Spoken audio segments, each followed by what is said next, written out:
Esta é uma história que não conto com frequência. Prometo que isso me marcou para o resto da vida. Mesmo depois de pesquisar explicações psicológicas e naturais para o que aconteceu, nada parece fazer sentido. Quando eu era pequeno, tinha muito medo do escuro. Falava para minha mãe que ouvia vozes nele.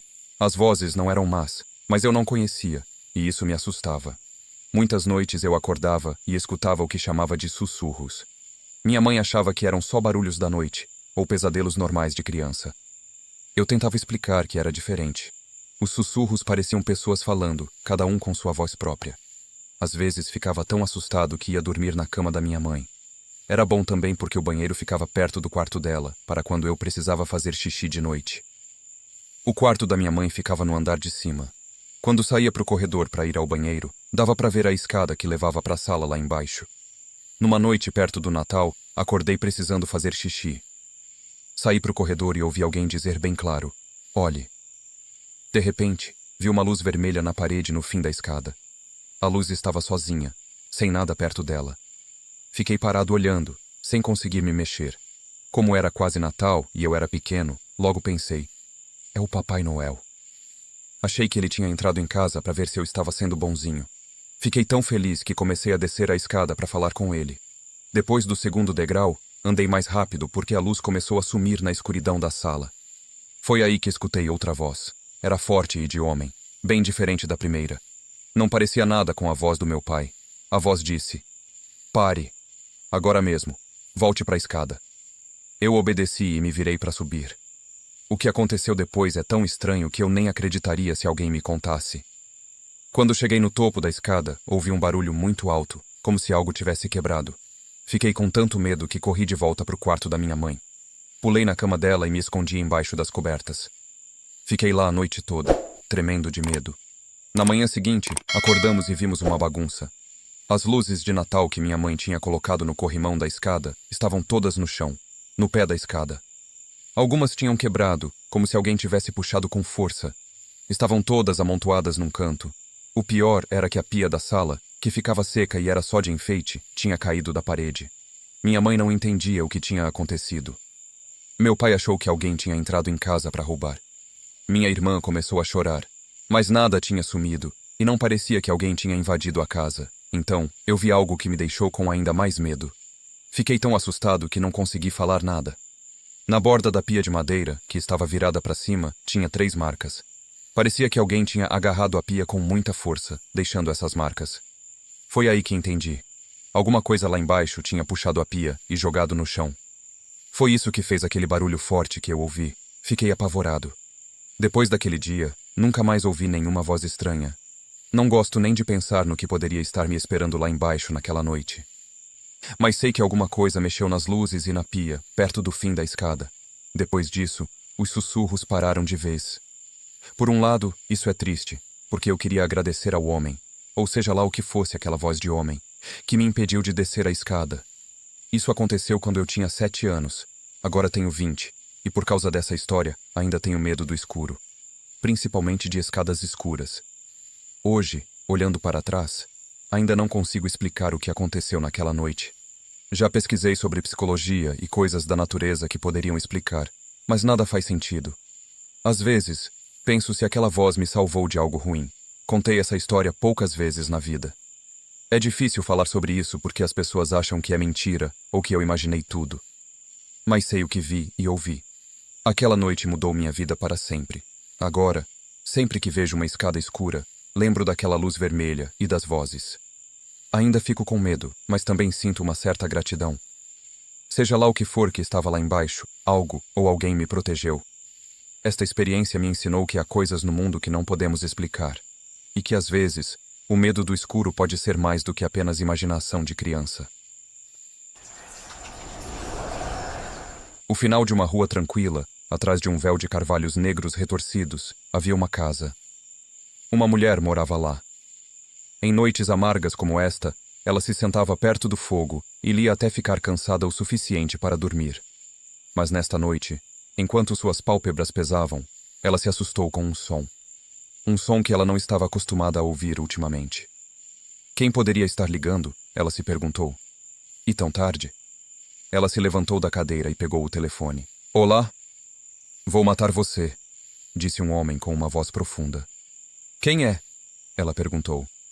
Nenhuma resposta. Quem é? Ela repetiu, com a mão tremendo. Houve um clique. Silêncio. Ela rapidamente ligou para a polícia e explicou o que tinha acontecido. O policial disse para ela esperar enquanto ele rastreava a ligação. Depois de alguns momentos, ele disse: A ligação está vindo de dentro da sua casa. Isso não faz sentido, ela disse.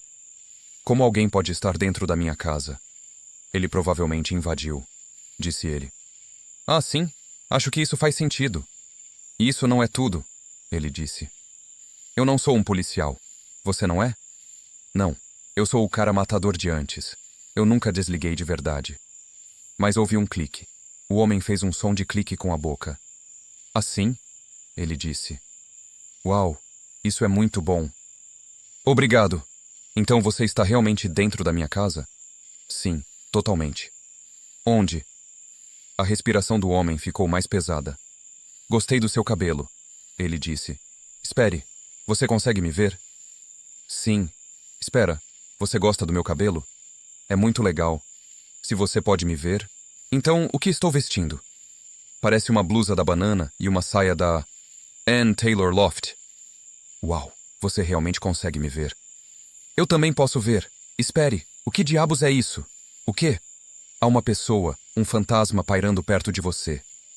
É meio difícil confiar em você depois daquela coisa do clique. Não, estou falando sério, ali perto do sofá. A mulher se virou e engasgou. Meu Deus, eu vejo. Eu sabia que esse lugar era mal assombrado. Jesus Cristo. É uma criança? Eca, ele é todo translúcido. Parece um garotinho. O que ele quer? Acho que ele quer brincar. Ele está segurando uma pipa. O menino fantasma flutuou mais perto e falou. Brinque comigo, ê! Meu Deus, ele sabe falar, disse o homem. Brinque comigo, ê! Repetiu o garoto fantasma. Não, obrigado, disse o homem. Ele não consegue ouvir você, disse a mulher. Coloque-me no viva voz. Espere, ela disse. Tente agora. Não queremos brincar com você. Ok, Júnior, apenas corra. Por quê? Disse o garoto, inclinando a cabeça para um lado. Brincar é divertido. Não, não é, gritou o homem. Quem é você? O garoto fantasma perguntou à mulher. Por que você está na minha casa? Ah, eu sou Ellen. Na verdade, eu moro nesta casa agora. E a voz que você está ouvindo no telefone é... Não entendi seu nome. É, o Douglas, disse o homem, relutantemente. Douglas está se escondendo em algum lugar aqui para me matar. Certo, Douglas? Ellen disse. Esse era o plano, disse Douglas. E vocês estão com medo de uma criança com uma pipa? Jesus, disse o garoto fantasma. Um garoto morto com uma pipa, disse Douglas. Houve um silêncio pesado por vários momentos. De repente, a campainha tocou. Esperando alguém? Douglas perguntou. Tocou novamente. Ellen foi até lá e abriu. Parado ali estava um homem corpulento com roupas surradas, mal escondendo um facão ensanguentado atrás das costas. Desculpe-me, senhora, ele disse. Meu carro quebrou e eu queria saber se eu poderia carregar meu telefone na sua casa. Desculpe, acho que não, disse Ellen, começando a fechar a porta. O homem enfiou o pé para dentro. Bem, eu acho que sim, ele disse. Ellen tropeçou e caiu no chão. Quem diabos é esse? Douglas gritou. Eu sou um andarilho homicida. Quem diabos é você? O andarilho disse, confuso. De onde vem essa voz? Ele é um assassino escondido na minha casa, disse Ellen, segurando o telefone. Douglas. Se escondendo? Onde? O andarilho perguntou, olhando ao redor nervosamente. Ele está no armário, disse o garoto fantasma. Que merda é essa? Gritou o andarilho. Eu sou um fantasma. Eu costumava viver aqui há uns 100 anos. Ah, e deixa eu adivinhar. Você não quer brincar comigo? De jeito nenhum, eu não quero brincar com você. O que está acontecendo aqui? O que está acontecendo é que ninguém quer brincar comigo. Pelo amor de Deus, ninguém vai empinar pipa à noite, Douglas gritou. Desista! O menino fantasma começou a chorar. Agora você o fez chorar, Douglas. Ellen repreendeu. Desculpe se estou um pouco nervoso porque você deixou um assassino entrar na casa, disse Douglas. Primeiro, eu não o deixei entrar. Ele invadiu. disse Ellen. É verdade, eu fiz, disse o andarilho. Em segundo lugar, você também é um assassino, Douglas. Touché, disse o andarilho. E em terceiro lugar, não peça desculpas para mim. Peça desculpas para o garoto morto. Ok, desculpe. Eu não deveria ter gritado com você, Douglas disse. O garoto fantasma sorriu. Todos pareceram se acalmar um pouco, até que a campainha tocou novamente. Ellen caminhou em direção à porta. Não! Gritaram os outros três. Ela abriu e olhou para fora. Não havia ninguém lá, apenas uma grande caixa de madeira no degrau da frente. Tem uma caixa aqui fora, disse Ellen. Não tem etiqueta nem nada. Tenho um mau pressentimento sobre esta caixa, disse o andarilho. Eu odeio essa caixa, disse o garoto fantasma. Ellen os ignorou e levou-o para dentro. Ela se virou para o andarilho. Posso? Ele limpou o facão nas calças e entregou a ela. Ela abriu a tampa, enfiou a mão e tirou um boneco de palhaço esfarrapado com um sorriso sinistro. O que é isso?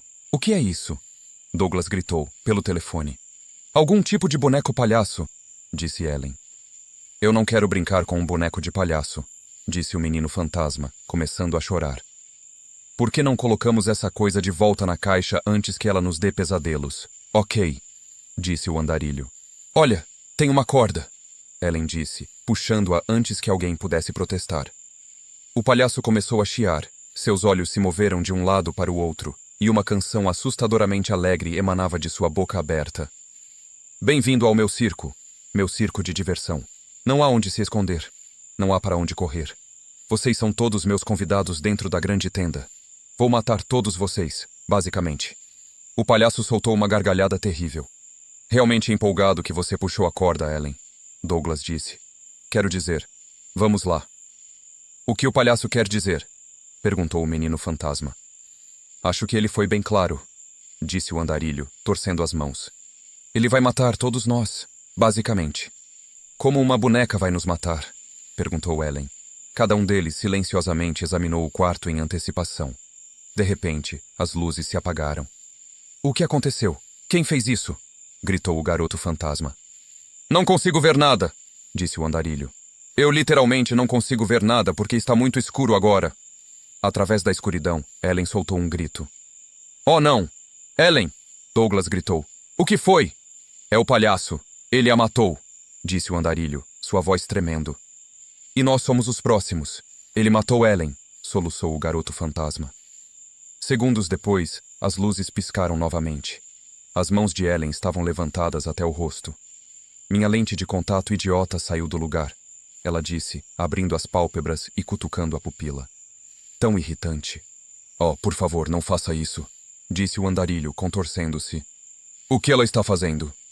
Douglas perguntou, com pavor. Tocando seu globo ocular real com seu dedo real, disse o garoto fantasma, estremecendo. É bem escorregadio, Ellen disse, manobrando mais fundo em seu olho. Não consigo segurar. Douglas engasgou. Meu Deus, isso é tão vil. O andarilho levou o punho à boca com uma careta, enquanto Ellen pressionava o polegar contra o globo ocular úmido e trêmulo para se apoiar. Agora acho que está dobrado sob minha pálpebra, disse Ellen, esticando sua pálpebra para fora. Alguém pode olhar e me dizer se consegue ver? Ouviu-se um clique no telefone. Douglas? Isso foi um clique real?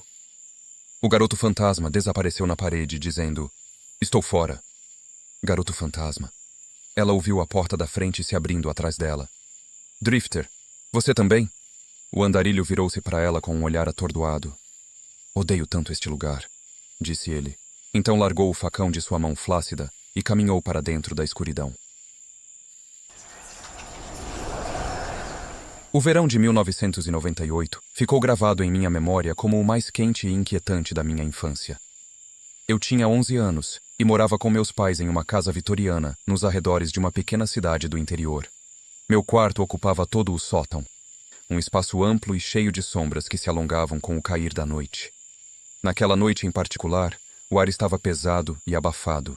O ventilador de teto girava preguiçosamente, mal movendo o ar sufocante. Eu me revirava na cama, incapaz de dormir, observando as sombras dançarem nas paredes enquanto os galhos da velha nogueira arranhavam a janela. Do lado esquerdo do sótão ficava minha cama, uma escrivaninha e algumas estantes de livros.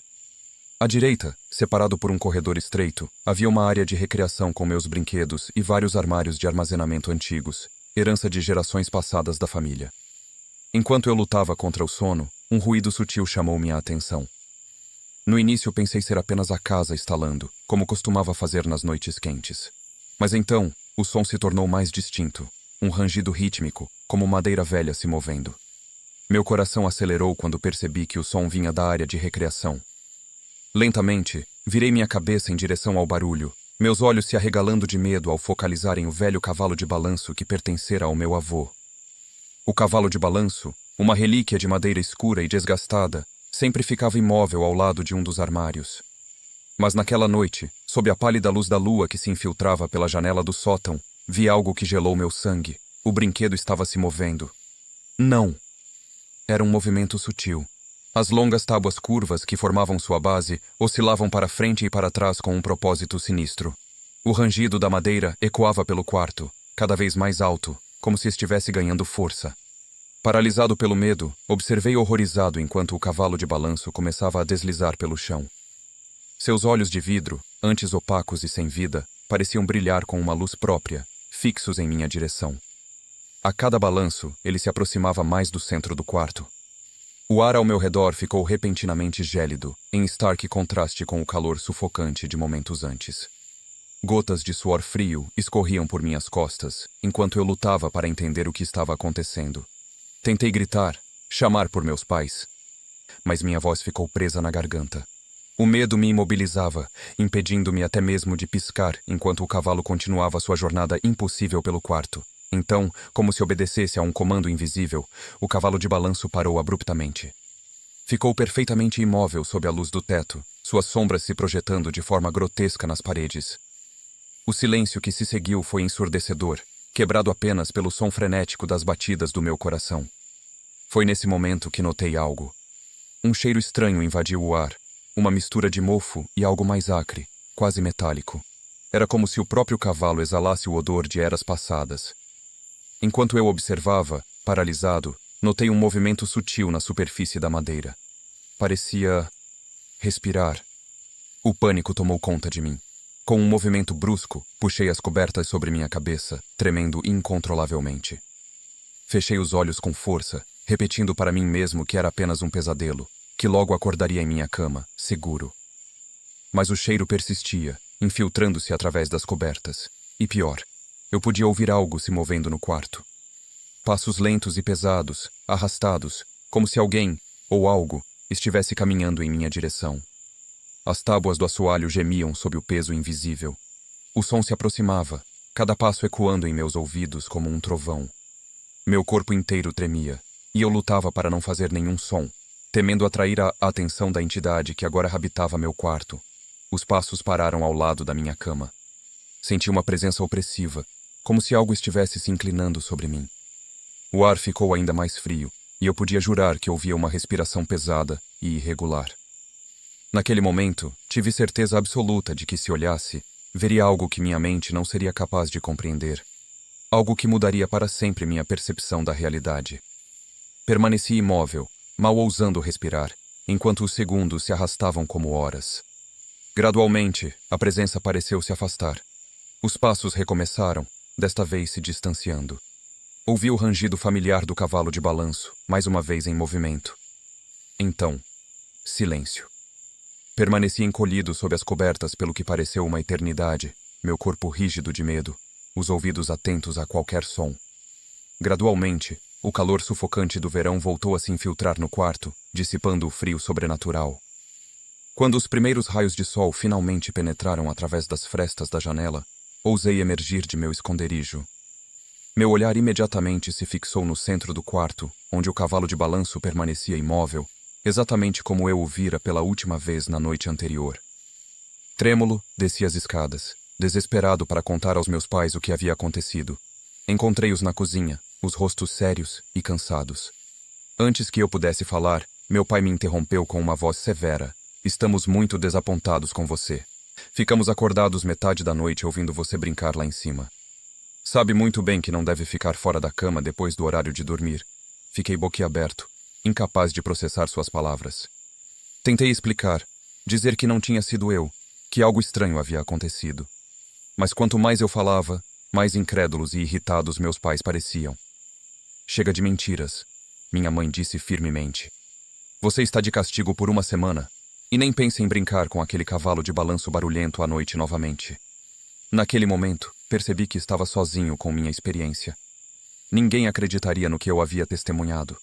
Com o coração pesado, voltei para meu quarto, encarando o cavalo de balanço com uma mistura de medo e confusão. Nos anos que se seguiram, nunca mais vi o cavalo se mover por conta própria. Mas às vezes, nas noites quentes de verão, quando a casa fica silenciosa, posso jurar que ouço um rangido distante vindo do sótão. E nessas noites, puxo as cobertas um pouco mais apertadas ao meu redor, lembrando-me da noite em que descobri que há mais coisas entre o céu e a terra do que sonha nossa vã filosofia. Minha casa foi construída em 1904. É uma casa unifamiliar, com estrutura de madeira sobre uma fundação de blocos de concreto. Moro aqui há cerca de 12 anos. De todas as coisas estranhas que meus irmãos e eu vimos ou ouvimos nesta casa, este evento é o meu favorito. Isso aconteceu com meu irmão. Cerca de 10 anos atrás, meu irmão e seus melhores amigos começaram uma banda de garagem tocando principalmente rock espanhol, música alternativa, mas em espanhol. Seus amigos só podiam se reunir nas tardes de domingo. Eles praticavam até o início da noite e geralmente encerravam às 20 horas. Essa era a hora em que eu geralmente aparecia e ia para a cama, porque eu trabalhava no turno da noite. Isso aconteceu no final do outono, então os dias estavam ficando mais curtos. Eles tinham acabado de terminar uma longa sessão quando a decisão de ir para a casa de outra pessoa surgiu. Meu irmão entregou as chaves do carro para seu amigo para que eles pudessem carregar o equipamento. Todos tinham saído do porão, mas a parte complicada era que eles precisavam andar até o fundo do porão, subir as escadas dos fundos, passar pela porta da cozinha, descer o corredor até a sala de estar e sair para a varanda da frente. Todos estavam do lado de fora, sentados na caminhonete do meu irmão, esperando por ele. Meu irmão estava subindo as escadas dos fundos quando se lembrou de que havia deixado suas panquecas em um recipiente para viagem em um alto-falante no porão. Ele decidiu voltar. Agora o porão não está limpo, com linhas de visão completas. Foram feitas divisórias. E a caldeira e a unidade de aquecimento principal estão bem no meio. Então, depois que meu irmão volta, ele está prestes a pegar seu recipiente de comida, quando pelo canto do olho, ele o vê. É uma figura sombria, bem na sua visão periférica. Esse sentimento de pavor e desconforto tomou conta do meu irmão. Nós fomos ensinados que se você está na presença de um espírito ou fantasma e sente uma vibração ruim, faça uma prece rápida ou xingue-o. Meu irmão escolheu a última opção. Ele basicamente disse: "Ei, foda-se, eu não tenho tempo para essa merda." Meu irmão começou a andar para o fundo do porão e rapidamente subiu as escadas, fechando portas e apagando as luzes enquanto saía. O último interruptor de luz fica no lado oposto da porta da frente. Felizmente a porta estava aberta e a luz do poste de luz estava inundando a sala de estar com sua luz âmbar. Meu irmão disse que sentiu algo em suas costas, mas em nenhum momento ele se virou.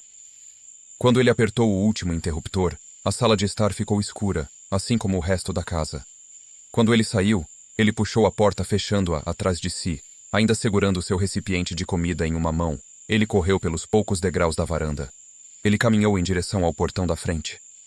Nossa casa fica longe da rua principal, essencialmente tendo um grande jardim da frente, mas sem garagem nos fundos.